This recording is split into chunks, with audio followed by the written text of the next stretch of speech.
Hola de nuevo.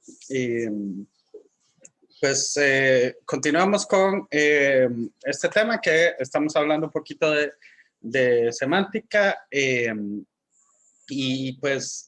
vamos a pegar con ya propiamente el siguiente, digamos, la siguiente sección, el siguiente capítulo del curso, que va a ser el teorema fundamental del cálculo. Es esto que tiene aquí, va a ser una descripción de algunas fórmulas universalmente válidas. Este video sobre todo va a ser una descripción de fórmulas universalmente válidas, pero en particular de unas que nos interesan porque las vamos a usar como base de nuestro sistema de deducción, que es un poquito hacia donde vamos. Ok, entonces, para que lo tengan presente, entonces, este video es relativamente corto, casi no tiene pruebas, pero tal vez sí vamos a discutir un poquito las cosas. Ok, entonces, lo primero es hablar del cálculo proposicional. Entonces,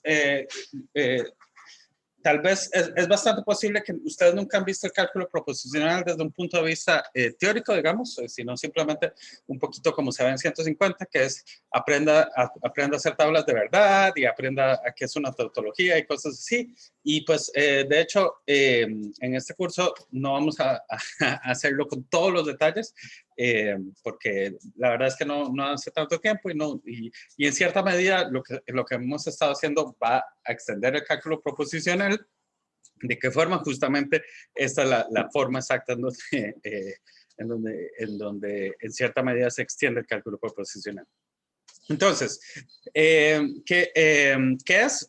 Tenemos un conjunto numerable de variables, ¿verdad? Entonces vamos a anotar los PI con I en N y vamos a tener, mira, no sé por qué puse este símbolo, no debería ser este símbolo.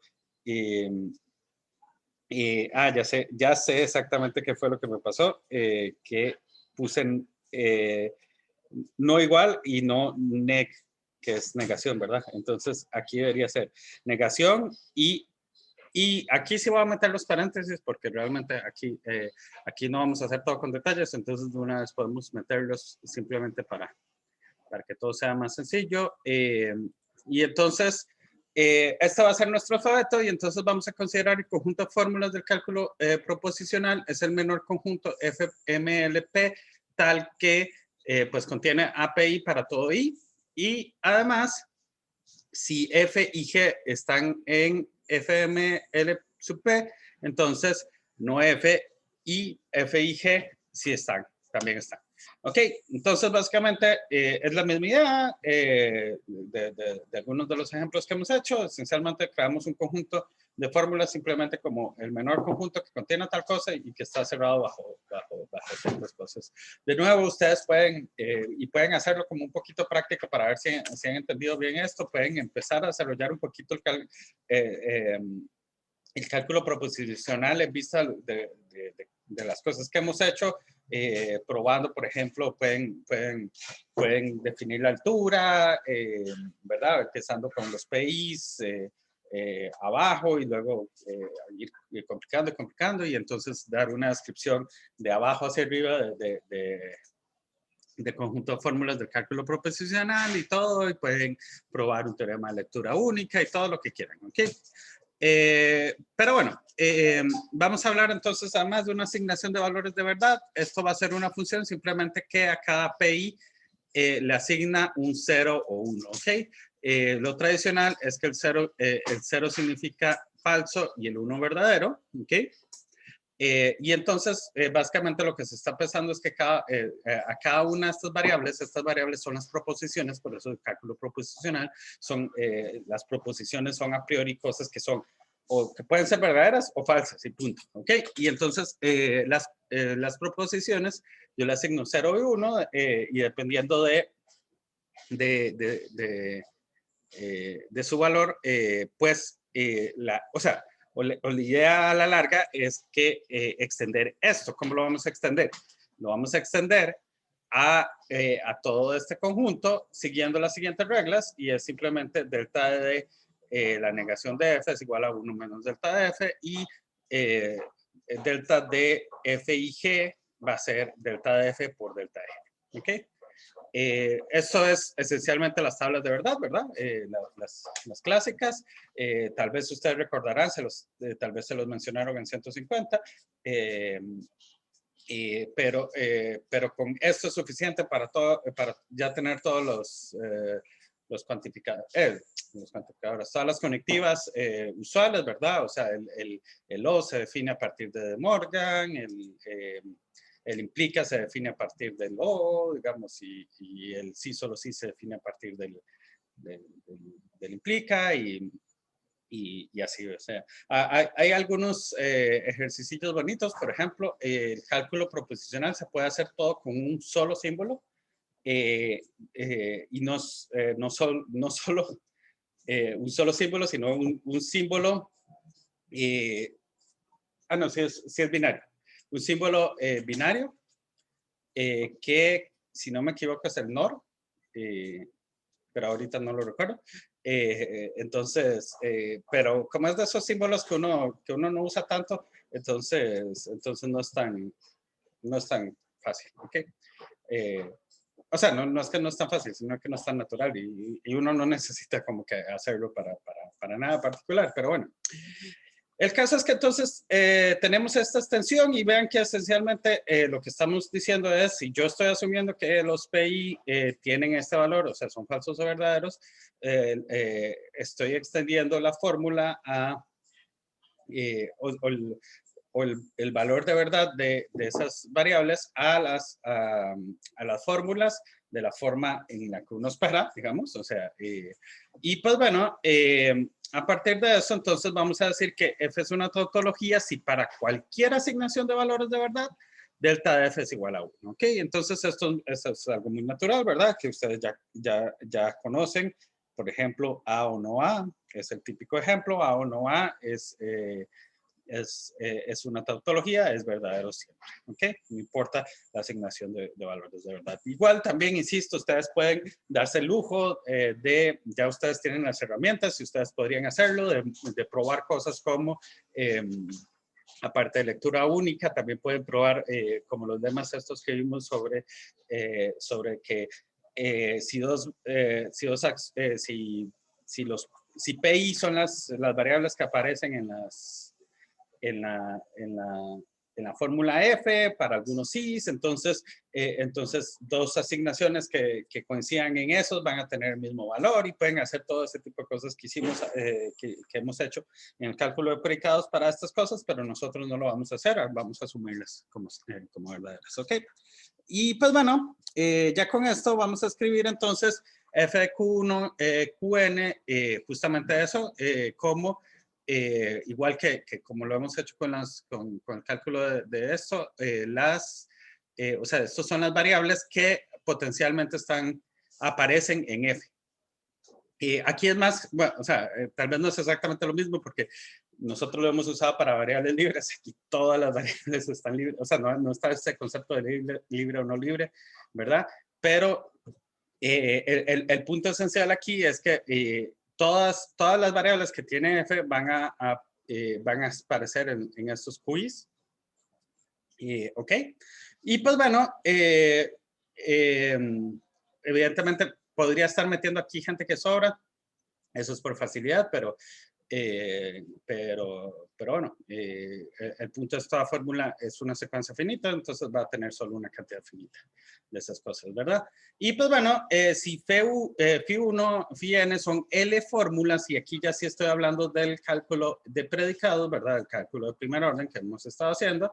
Entonces, y esto es una fórmula del cálculo proposicional, vamos a definir, no tanto definir, sino es fácil mostrar que phi, donde yo cambio exactamente, bueno, de nuevo, eso todo se puede definir más formalmente y hacer casi que lo mismo que hemos hecho para probar que esto realmente es una L forma. Bueno, para definir exactamente qué significa esto, sería como un teorema de sustitución, básicamente, y es más sencillo, ¿verdad? Pero igual, pues de ahí es fácil mostrar que esto que nos va a quedar ahí va a ser una L fórmula, y no solo eso, sino que además vamos a decir que una L fórmula phi es una tautología para el cálculo de predicados. Si existe una tautología del cálculo proposicional, F, con estas variables que aparezcan, que tenga estas variables, digamos, y L fórmulas phi 1 hasta phi n, tal que phi es esa fórmula. O sea, la fórmula donde hacen eso. O sea, entonces, por ejemplo, qué sé yo, por decir algo, para todo x igual y, por ejemplo, por poner algo, o no, para todo x igual y. Esta es este es un bonito ejemplo. ¿Por qué? Porque este viene de simplemente a o no a, donde yo cambié estas variables que venían aquí, las cambié por esta. Bueno, solo aparece una única variable que es la a, y la cambié por esta fórmula. Y pues bueno, esencialmente, con eso obtenemos entonces una fórmula que es verdadera. ¿Ok? Entonces tenemos la proposición de que las tautologías del cálculo de predicados son fórmulas. Estoy poniendo las tildes tan mal. Ya he visto demasiadas y como que esta ya no lo podía dejar pasar. Aquí, por ejemplo, aquí, por ejemplo, aquí, por ejemplo, todas las fórmulas. Se me olvidó completamente todas las fórmulas. Y por ahí vi otra mal puesta y todo. Bueno, no importa. El caso es que todas las tautologías del cálculo de predicados, del cálculo de predicados son fórmulas universalmente válidas. ¿Ok? ¿Por qué? No vamos a hacer la demostración de esto, pero vamos a escribirlo un poco. La idea principal es mostrar que si yo tengo una evaluación, una asignación que me satisface lo siguiente, y es que delta de Q1 es igual a 1 si M satisface phi y, perdón, aquí es phi. Entonces, delta de esto es igual a 1 si, solo si, M satisface esta fórmula. Y pues bueno, eso es suficiente ya, ¿verdad? Porque una vez que se ha mostrado esto, cualquier asignación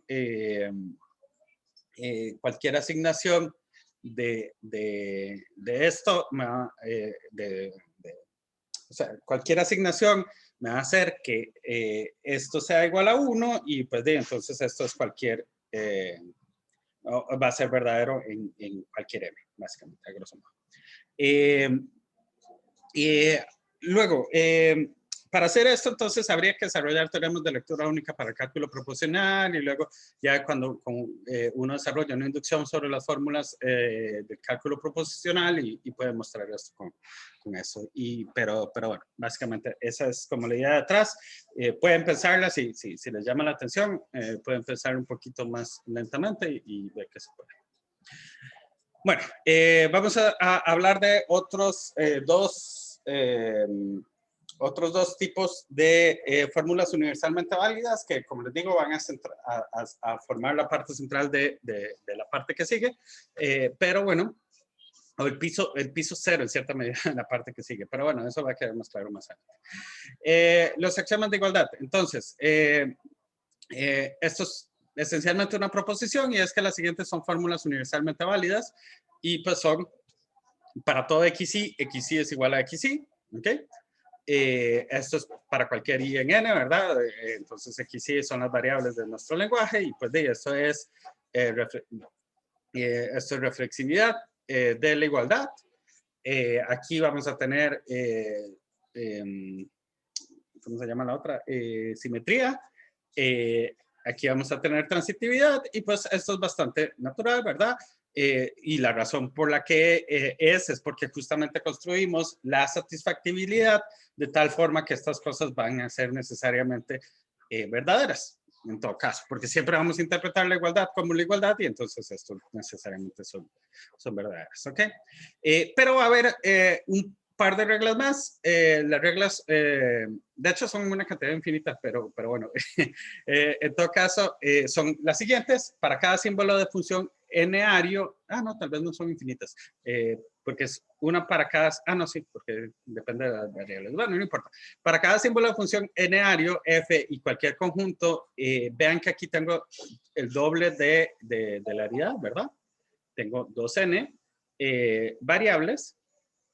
La siguiente es una fórmula universalmente válida. ¿Cuál es esta fórmula? Y yo no sé si ya había usado este símbolo así, pero entonces voy a remarcarlo aquí.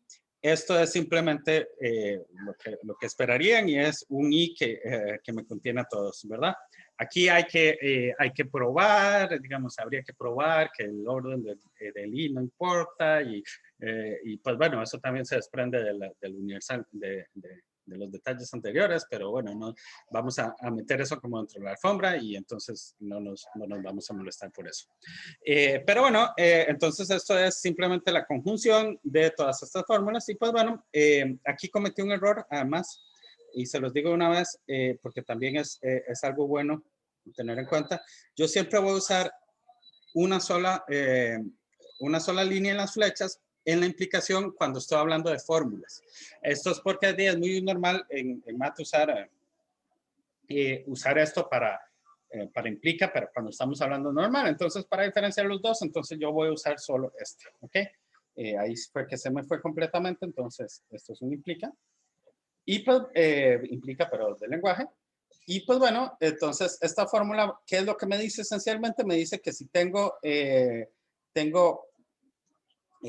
un montón de números, bueno, un montón de elementos, n elementos aquí y n elementos aquí, resulta que estos dos son iguales, entonces las funciones, la imagen, o sea, la imagen de las funciones es la misma, eso sería interpretándolo, pero, y esa es la razón esencialmente porque es verdadera, pero el punto es ese, o sea, esto dice que la igualdad hace lo que quiere con respecto a las funciones, ¿ok?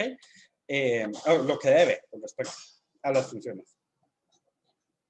Y vamos a tener exactamente lo mismo para los símbolos de función, de relación n áreas,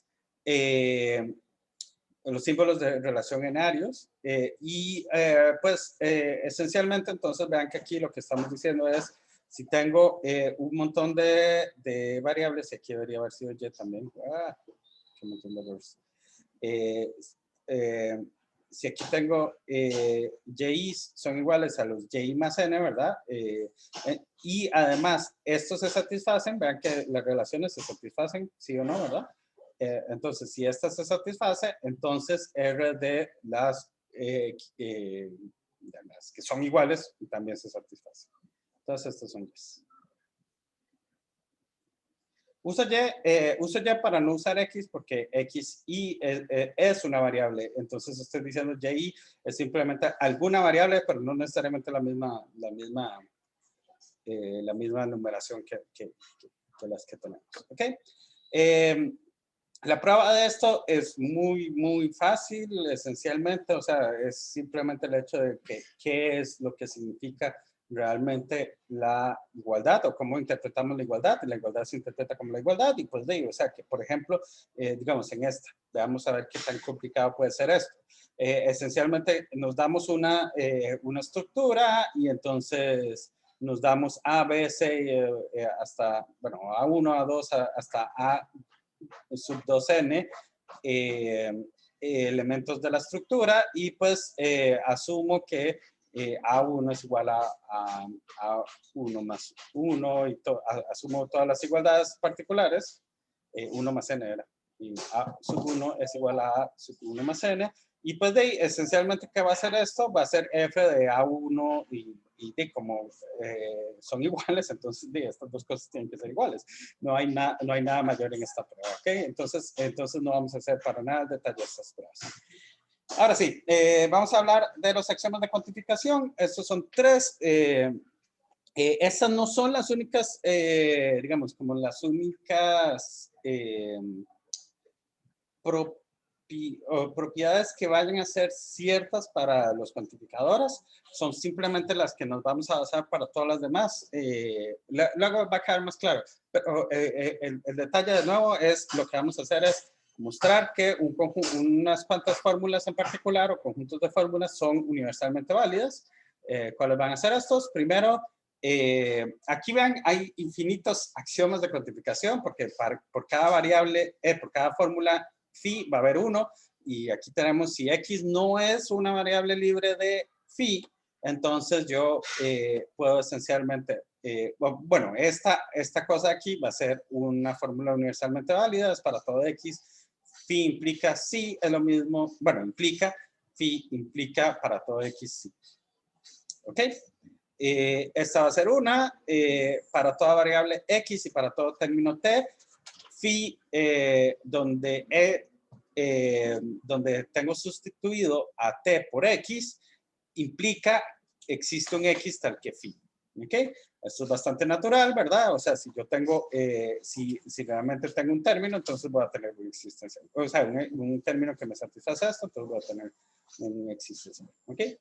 Y pues bueno, finalmente, el último axioma de cuantificación es que para toda variable X existe un X, phi, sí y solo sí, no para todo X, no phi. ¿Ok? Recuerden que el toque lo hicimos al revés, ¿verdad? Entonces, esto es más acerca de la doble negación que acerca del cuantificador, pero siempre es bueno tenerlo ahí como base, digamos, para poder usarlo. Ya vamos a, o sea, en los próximos días vamos a aprender cómo. ¿Ok? De hecho, el otro video que les voy a hacer es sobre eso, pero bueno. Ok, y pues bueno, el caso es que este sí vamos a probarlo, es porque sobre todo el primero es un poquito más complicado. Estos dos son más sencillos, pero voy a hacer con detalle el primero y, bueno, voy a hacerlos con detalle todos, tal vez, pero bueno.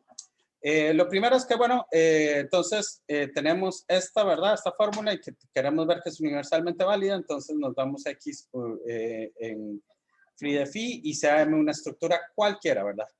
Entonces, ahora nos damos una asignación. Vean que lo que teníamos que mostrar para mostrar que algo es universalmente válido es agarrar cualquier estructura y cualquier asignación. La asignación va de las variables libres, perdón, no de las variables libres, de todas las variables en M, ¿verdad? En el dominio de la estructura. Y pues entonces tenemos que mostrar que M satisface esto. ¿Ok? Vamos a asumir que M satisface esto. ¿Por qué? Porque tenemos que satisfacer, o sea, hay que probar que si M satisface esto, entonces M satisface eso. Eso es simplemente definición de satisfacción. ¿Ok? Ahora, quiero que analicemos bien qué es lo que significa esto, ¿verdad? Esto significa que para todo A en M, si M satisface, vean que oficialmente, aquí tal vez me salté dos pasos, entonces voy a hacerlos aquí. Para todo sería simplemente hacer para todo A en M. O sea, esto aquí es lo mismo que decir que para todo A en M, M satisface phi sí, donde hago A y sustituyo A por X, ¿verdad? Perdón, la asignación donde en X voy a cambiarlo a A y dejo todo igual a alfa. ¿Ok? Y entonces aquí ese es el detalle que hay que tener cuidado. Esta asignación va a ser distinta de alfa y ese es el único cuidado que hay que tener en esta prueba. Pero bueno, y el segundo paso es esto, ¿verdad? Aquí es simplemente entender qué es lo que significa esto y eso no por definición, pero creo que era uno de los ejercicios que les dejé. Y si no, es fácil mostrarlo, ¿verdad?